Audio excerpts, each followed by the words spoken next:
생명운동에 쓰임받는 삶이 되시기를 바랍니다. 바울 팀이 비시디아 안디옥이라는 곳으로 오게 되는데 여기는 많은 유대인들이 있었고 이방인도 있었던 곳이었습니다. 그곳에 우연히 간 것이 아니라 영생을 주시기로 작정된 자가 다 믿더라. 그 일이 그 현장과 그 도시에 일어나는 것을 보게 됩니다. 우리 현장에도 여러분과 저의 걸음 속에 오늘도 영생을 주시기로 작정된 자, 생명 살리기를 원하시는 하나님의 역사가 이루어지고 거기에 쓰임받는 우리의 삶이 되시기를 바랍니다. 자, 비시디아 안디옥에서 어떻게 이런 일이 벌어지냐? 정확한 바울의 복음 증거, 이게 중요합니다. 어떤 다른 것으로도 이 일은 이루어질 수 없습니다. 영생 주시기로 작정된 자는 반드시 복음 들어야 됩니다. 그죠? 복음이 증거되지 않으면 어떻게 될 수 있겠습니까?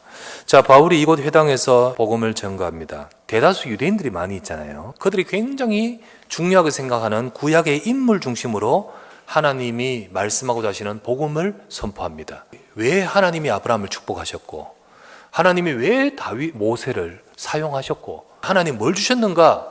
사실은 그들 모두에게 주신 약속은 똑같습니다. 그리스도의 약속입니다. 특별히 다윗을 두고 길게 설명하면서 다윗이 이 복음을 붙들었다는 것을 말씀해주고 있습니다. 결론적으로 바울은 뭘 하냐면 그 약속대로, 그 하나님이 주신 말씀대로 이 약속이 성취되어 그분이 오셨다는 겁니다. 26절을 다시 보면, 형제들아, 아브라함의 후손과 너희 중 하나님을 경외하는 사람들아, 이 구원의 말씀을 우리에게 보내셨다. 말씀의 약속대로 예수님이 오셨다는 뜻이고요. 태초부터 계셨던 말씀이신 그분이 오셨다는 뜻입니다. 이어서 27절부터 31절까지 쭉 보면 그분이 오셔서 십자가에서 죽으시면서 약속하신 대로 모든 것을 성취하셨다. 선지자들의 말을 응하게 하려고 28절에 죽일 죄를 하나도 찾지 못하였으나 빌라도가 그에게 죽여달라 하였으니 성경에 그를 가리켜 기록한 말씀을 다 응하게 한 것이라. 말씀대로 주님이 죽으셨다는 거예요. 유대인들이 막 주장해가지고 딱 십자가 죽은 것지만은 모든 것들이 말씀을 응하게 하기 위하였다. 다윗이 예언했지 않느냐? 그분은 절대로 썩음을 당하지 않을 것이라고. 그대로 주님은 부활하셨다는 거예요. 그러면서 바울은 정확한 복음의 메시지를 선포합니다. 38절 39절. 그러므로 형제들아, 너희가 알 것은 이 사람을 힘입어 죄사함을 너희에게 전하는 이것이며, 모세의 율법으로 너희가 어렵다 하심을 못하던 모든 일에도, 절대 우리의 모든 것을 해결하지 못하는 모든 일에도 이 사람을 힘입어 믿는 자마다 어렵다 하심을 얻은 자 됩니다. 인간적인 노력, 방법, 할 수 없는 문제를 그리스도께서 십자가에 다 해결하신 줄 믿습니다. 하나님은 처음부터 이것을 약속하셨고, 이것을 설명하고 이것을 알려주기 위해서 율법도 그림자로 사용하시고 절기도 그림자로 사용하시고 진짜 중요한 그분에 대해서, 그분이 오실 것을 말씀하신 거예요.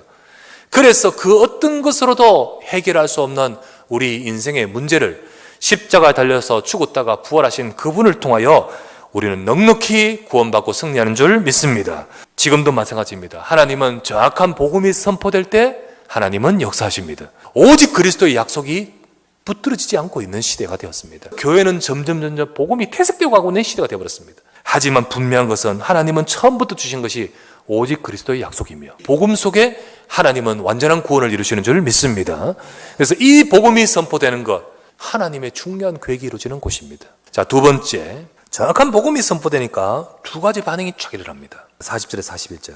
구약의 선지자들이 했던 그 말이 성취되는 그날에 어떤 사람들은 그 말을 알아듣지 못하고 멸시하는 자들이 나온다는 거죠. 그렇게 되지 않도록 너희는 삼가라. 45절 보십시오. 유대인들이 그 무리를 보고 시기가 가득하여 바울이 말한 것을 반박합니다. 그리고 50절을 보십시오. 이에 유대인들이 힘 있는 사람, 경건한 기부인들과 신의 유력자들을 선동해서 바울과 바나바를 박해하여 그 도시에서 쫓아내게끔 만들어버려요. 반면에 42절부터 한번 보십시오. 그들이 나갈새 사람들이 청하여 다음 안식일에도 이 말씀을 우리에게 주옵소서. 회당의 모임이 끝난 후에 유대인과 유대교에 입교한 경건한 사람들이 많이 바울과 바나바를 따르니 두 사도가 더불어 말하고 항상 하나님의 은혜 가운데 있으라 권하니라. 그 다음 안식일에 그 말을 듣고자 하는 사람의 온 시민이 모여가지고 다 하나님의 말씀을 듣고자 하여 모였더라 했습니다. 그들 속에는 어떤 일이 벌어집니까? 48절입니다.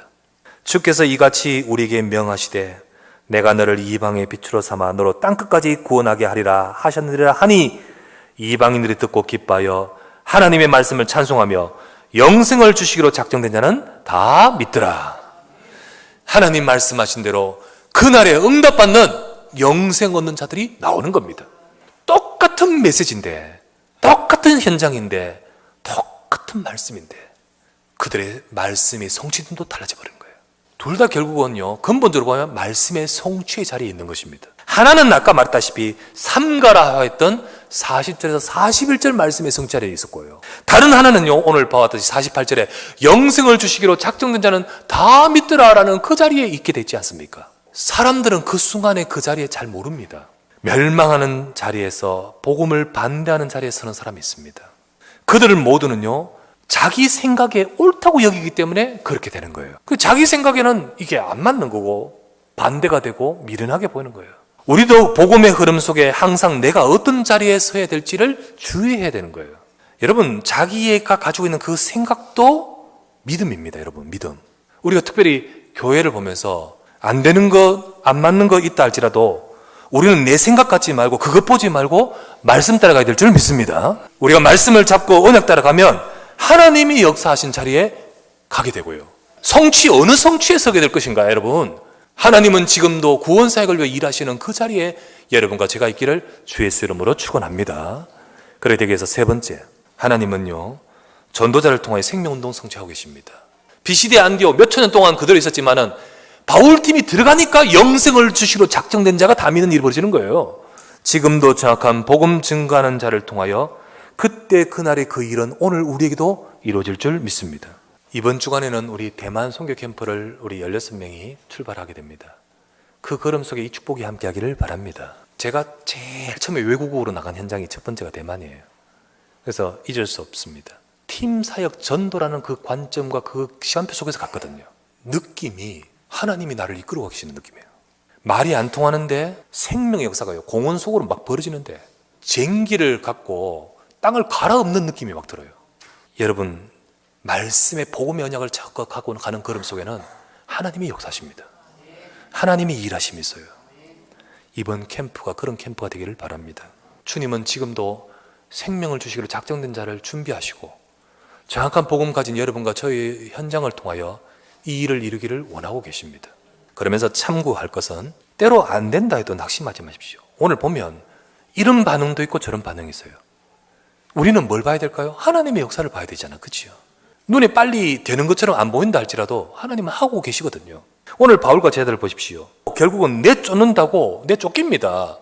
내쫓긴다고 원통해 합니까? 그들을 향해 욕합니까? 유대인들이 경건한 사람들 해가지고 유력한 자들과 내쫓으니까 51절 두 사람이 그들을 향하여 발에 티끌을 떨어버리고 그냥 갑니다. 근데 가는 그들의 마음에는요, 어떤 마음이 가득하죠? 52절 기쁨과 성령이 충만하리라. 쫓겼는데 내 생각으로 했는 거 아니잖아요. 내 방법으로 거기 들어가서 했는 거 아니잖아요. 내가 했는 것이 아니라 하나님 인도 속에서 하나님이 역사하신 것을 봤잖아요.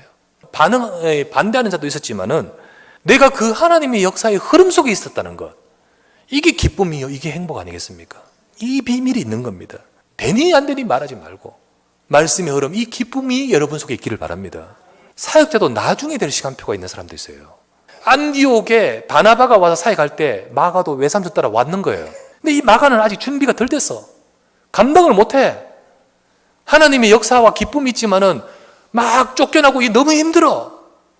나 도저히 못 따라가겠어요 라고 하면서 결국은 예루살렘 자기 집으로 돌아가는 자도 있다는 거예요. 그걸 보고 우리는 어떻게 판단해야 될까요? 기다려줄 수도 있어야 되는 거예요. 그렇다면 이 사람은 낙오됐냐? 아니요.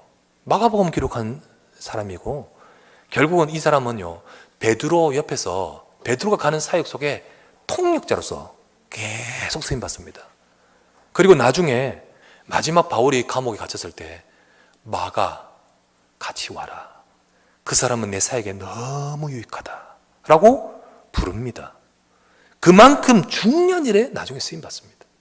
여러분과 저는 이 생명운동 속에 내가 있다는 사실을 기억하시길 바랍니다. 영생을 주시기로 작정된 자는 다 믿더라. 이 언약 속에 쓰임받는 우리의 삶으로 축복하실 줄 믿습니다.